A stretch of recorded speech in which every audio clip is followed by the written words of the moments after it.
108 ambulance പദ്ധതിയിൽ 250 കോടിയുടെ commission തട്ടിപ്പെന്ന ആരോപണത്തിൽ കൂടുതൽ രേഖകൾ പുറത്തുവിട്ട് രമേശ് ചെന്നിത്തല.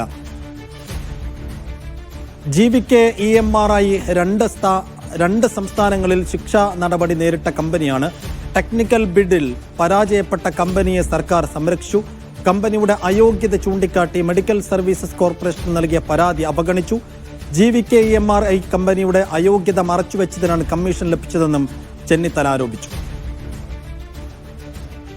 സഫ്വാൻ VP വിശദാംശങ്ങൾ നൽകും. സഫ്വാൻ, 108 ആംബുലൻസ് തട്ടിപ്പുമായി ബന്ധപ്പെട്ട് കൂടുതൽ കാര്യങ്ങൾ വെളിപ്പെടുത്തുന്നു രമേശ് ചെന്നിത്തല. ഇന്ന് എന്തൊക്കെയാണ് അദ്ദേഹം പറയുന്നത്? സൈഫുദ്ദീൻ, രാജ്യത്തെ ഏതെങ്കിലും സർക്കാരുകൾ വിലക്ക് ഏർപ്പെടുത്തുന്ന കമ്പനികൾക്ക് ഇത്തരത്തിൽ ടെൻഡർ വിളിക്കാൻ അനുമതി കൊടുക്കരുത് എന്നാണ് വ്യവസ്ഥ. എന്നാൽ കർണാടക സർക്കാരിൽ നിന്നും മേഘാലയ സർക്കാരിൽ നിന്നും നടപടി നേരിട്ട കമ്പനിയാണ് GVK EMRI. എന്നാൽ ഇതെല്ലാം മറച്ചുവെച്ചാണ് ഈ കമ്പനിക്ക് സർക്കാർ ടെൻഡർ കൊടുത്തതെന്നാണ് രമേശ് ചെന്നിത്തല ആരോപിക്കുന്നത്. ഇതു സംബന്ധിച്ച സർക്കാർ നടപടികളുടെ രേഖയും ചെന്നിത്തല ഇന്ന് പുറത്ത് വിട്ടിട്ടുണ്ട്.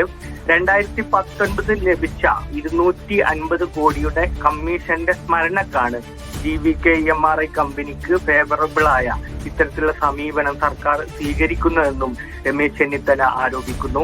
ഇതിന്റെ ഭാഗമായിട്ടാണ് 5 വർഷത്തെ കാലാവധി കഴിഞ്ഞിട്ടും ഭീമമായ തുകക്ക് വീണ്ടും ആംബുലൻസ് കരാർ 1.5 വർഷത്തേക്ക് കൂടി സർക്കാർ കമ്പനിക്ക് നീട്ടിക്കൊടുത്തതെന്നും രമേശ് ചെന്നിത്തല ആരോപിക്കുന്നു. കമ്പനിയുടെ ആദ്യത്തെ 5 വർഷത്തിന്റെ കാലാവധി കഴിഞ്ഞ വർഷം 2024 മാർച്ചിലാണ് അവസാനിച്ചത്. കാലാവധി നീട്ടിക്കൊടുത്തതിലും കോടികളുടെ കമ്മീഷൻ ഇടപാട് നടന്നിട്ടുണ്ടെന്നും ചെന്നിത്തല ആരോപിക്കുന്നു. ടെൻഡറിലെ എല്ലാ വ്യവസ്ഥകളും പാലിക്കുന്നുണ്ടെന്നാണ് 2025 ഈ വർഷം ഫെബ്രുവരി 24 സത്യവാങ്മൂലത്തിൽ കമ്പനി അവകാശപ്പെടുന്നത്. എന്നാൽ ഈ കർണാടക സർക്കാരിന്റെയും മേഘാലയ സർക്കാരിന്റെയും നടപടി എന്തുകൊണ്ട് ഈ സത്യവാങ്മൂലത്തിൽ മറച്ചു വെക്കുന്നു എന്നുള്ള ആരോപണവും ചെന്നിത്തല ഉന്നയിക്കുന്നു. കമ്പനിക്ക് ഇത്തരത്തിൽ നിയമലംഘനങ്ങളുടെ ചരിത്രമുണ്ടെന്ന് മെഡിക്കൽ സർവീസ് കോർപ്പറേഷന്റെ പരാതിയും ലഭിച്ചതാണ്. എന്നാൽ ഈ പരാതിയും ഈ രേഖാമൂലമുള്ള ഈ പരാതിയും മറച്ചുവെച്ചതിൽ ദുരൂഹതയുണ്ടെന്നും കോൺഗ്രസ് വർക്കിംഗ് കമ്മിറ്റി അംഗം കൂടിയായ രമേശ് ചെന്നിത്തല ആരോപിക്കുന്നു.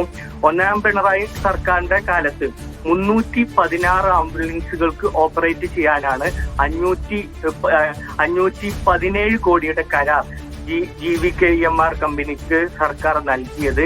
എന്നാൽ ഈ വർഷം അത് കരാർ വന്നപ്പോൾ അതിൽ മത്സരങ്ങൾ ഉണ്ടായിരുന്നു. അത്ര തന്നെ 335 ആംബുലൻസുകൾ ഓപ്പറേറ്റ് ചെയ്യാൻ 293 കോടിക്ക് മാത്രം കോട്ട് ചെയ്തുള്ള രേഖകളും പുറത്തുവിട്ടിരുന്നു.